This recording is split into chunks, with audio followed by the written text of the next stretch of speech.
There's nothing that you're fighting against right now that somebody didn't already fight against.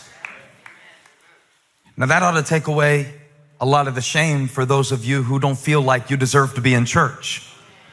Because if what the man said was true, that no temptation has overtaken you except what is common to man, that means that even if you struggle a little bit differently than the person 3 seats down your row, they need the same grace that you need to be saved. And you don't have to be ashamed about your need for grace. And yet there is this particular way in which when we are tempted, we think we're the only ones.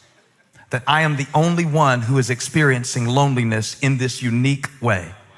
I am the only one who deals with these thoughts. I am the only one who cannot get over this and just move past it and deal with it. Paul says, no, it's common. You're not really that special. Satan didn't just make up a whole new temptation for you. You're really not that special. It's the same temptations and it's the same grace that was available to me as a teenager when my biggest temptation was AOL Instant Messenger. It's the same grace for Snapchat. It's the same grace. It's the same temptations. The reformers had a term called common grace that they used to talk about how all people experience the grace of God in some measure just by virtue of being humans that were made in his image and according to his likeness. And then there is that special saving grace. But here Paul wants us to know that just like there is a common grace, there is a common temptation. And so you're really not alone. And you're really not that weird. And you're really not that broken. And there really were no parts or pieces missing in your box. That you really do have everything everybody else does that is needed to accomplish what God has purposed for your life. And just like we think that the world has never been worse than it is right now, Paul says this is nothing new. This is the same old crap. Can I say crap in my own pulpit after being a pastor for 13 and a half years, a grown man with gray hair in my beard? I'm sure I can say crap and you wouldn't be offended by that, right? It's the same crap. Same old stuff that they were dealing with in Corinth. This church was wild. The church at Corinth, they would come in for communion and get drunk on the communion wine. That's why we don't even put alcohol in the cups when we do communion. I don't trust y'all. It's grape juice. It's pre-fermented. It's Welch's. Some of y'all be wilding in church talking.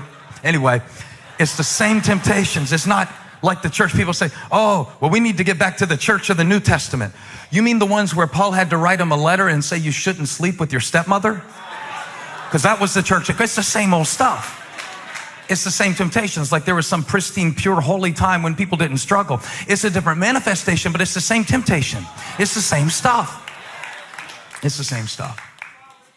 Have to be really careful because we'll start judging people if their temptation has a different flavor than ours.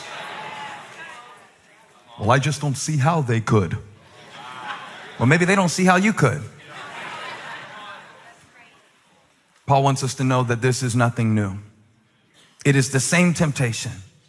In many ways, I've learned that the temptations I'm facing now as I approach the age of 40 are the same temptations I was dealing with at age 14. The reason that I was so honored to preach to our youth is that I was hoping to help them to see that the way that they will deal with temptation today will have so much to do with what they have to face in the future at a later time. It was important for me to get that point across because it's really nothing new. What you struggled with then, you struggle with now.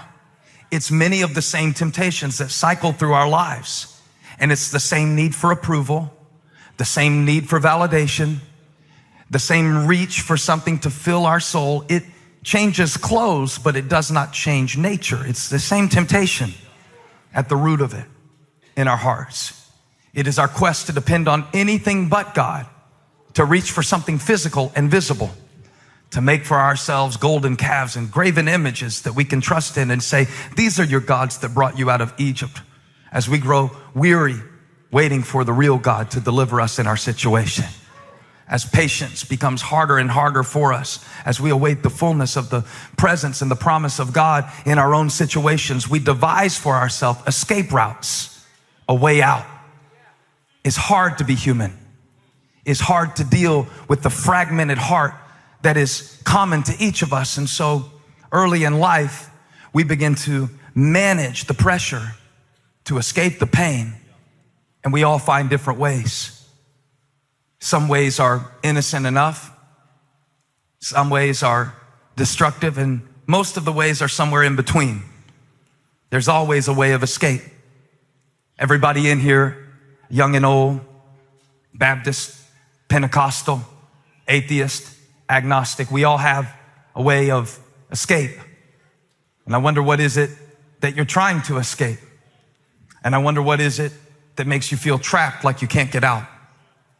See, it's one thing to be trapped in a situation. Have you ever been trapped in a situation? I hope this is not one of those right now for you. What was that ballet that you tricked me into going to?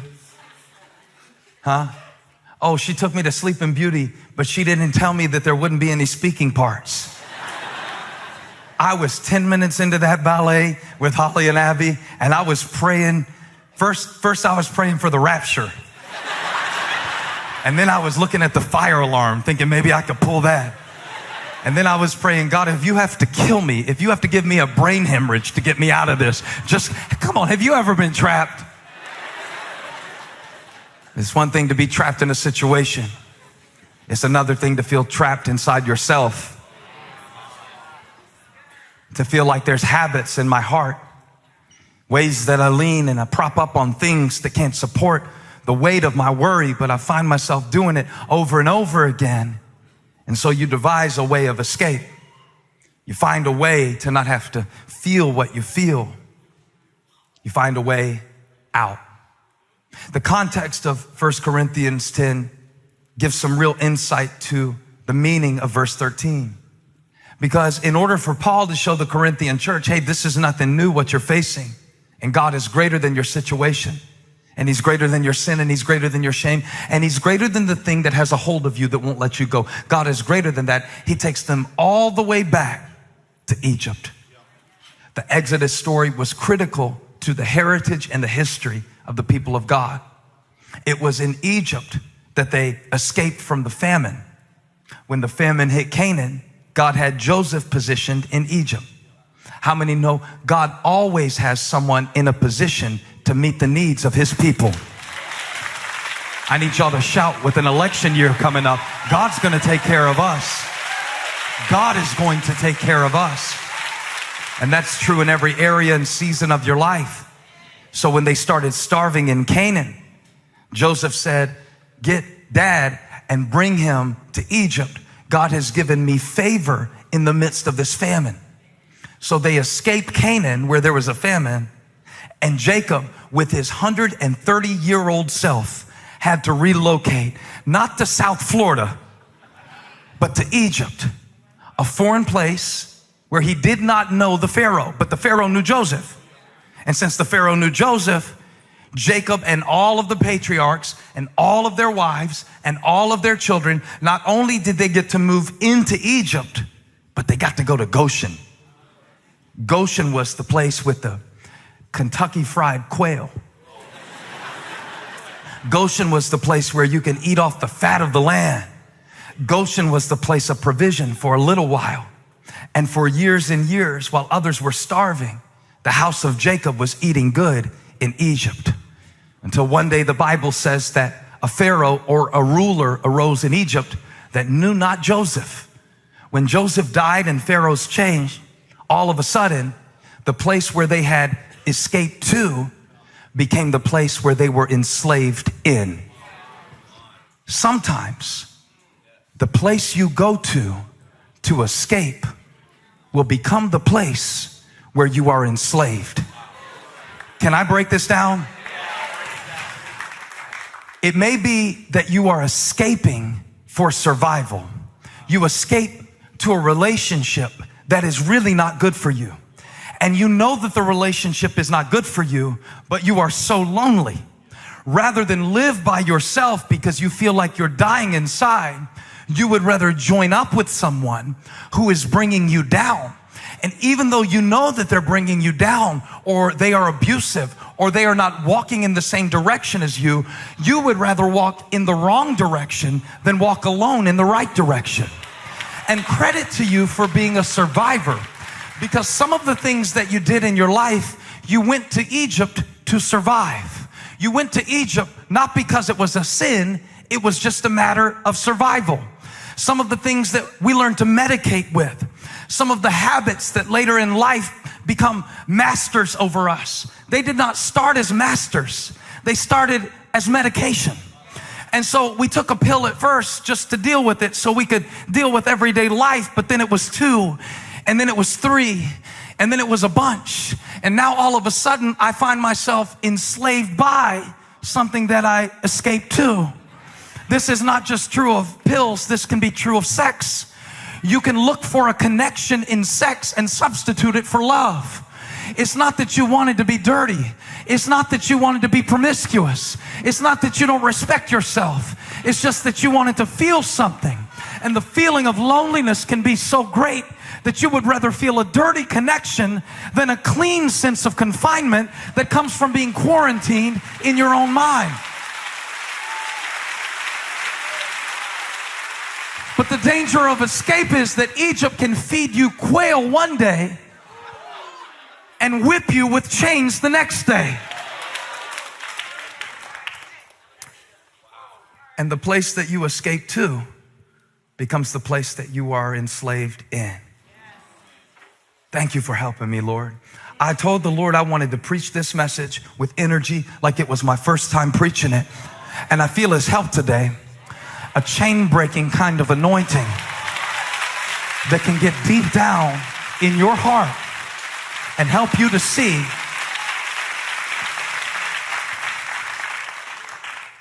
how sometimes the place that we run to can become the place that we're trapped in. Because I just want to escape. I just don't want to feel like this anymore. So now that's why I'm going outside of God to meet a God-given need. That's why I'm doing things that make me feel bad in the morning. I'm doing things that leave a wake of consequences that's going to affect me in a way that has no alignment with the real intention of what God has spoken over my life. But I just got to get out of this. I hope one day that I'll have the courage to do this series called, I already have the name of it, I just don't have the guts to preach it yet. Because I know how church people are and I can already see the YouTube comments. But y'all pray for me. One day I'm going to preach a whole series called Sins with Benefits. Y'all sound a little too excited about that. Kind of sketchy how much y'all clapped about that. Because we will hear a lot of times about the consequence of sin, but if there were no benefits to it, it wouldn't be so popular.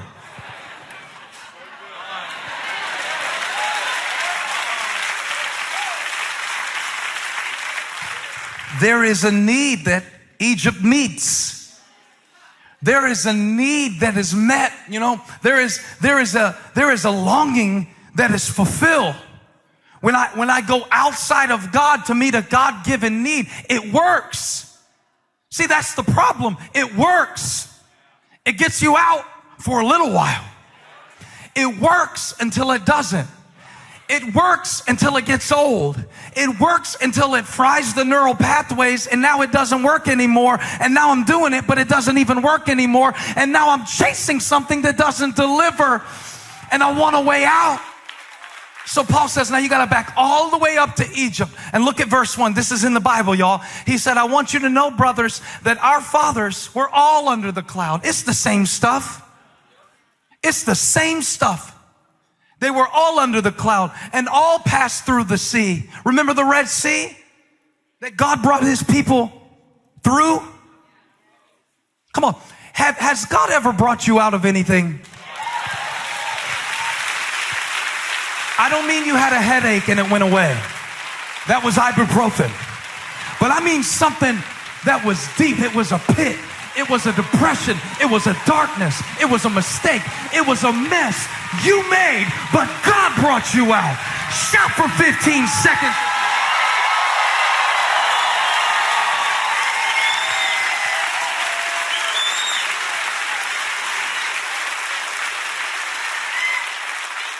Matter of fact, shout if he didn't just bring you out. Shout if he brought you through.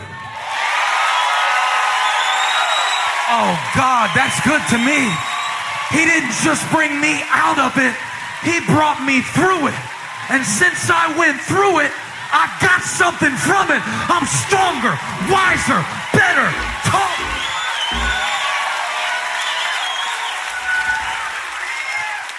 I had to go through the valley of the shadow of death so I could know it's just a shadow. The Lord is my shepherd and I shall not want. Now I got a table in the presence of my enemies, but the only way to the table was through the valley. I had to go through the pain. And that's what God did. Now watch, it's a history lesson. Tell somebody it's nothing new. It's nothing new. What you're going through, God's people have been standing in front of stuff that they didn't think they could make it through for a long time. They came to that Red Sea, Pharaoh behind them, the chariots clacking. These were not basic chariots. These were Lamborghini chariots, faster than them, stronger than them, but somehow, some way, they passed through the sea. God brought them through it. God said, I'm not just going to lift you out of it. I'm going to give you the strength to walk through it. No temptation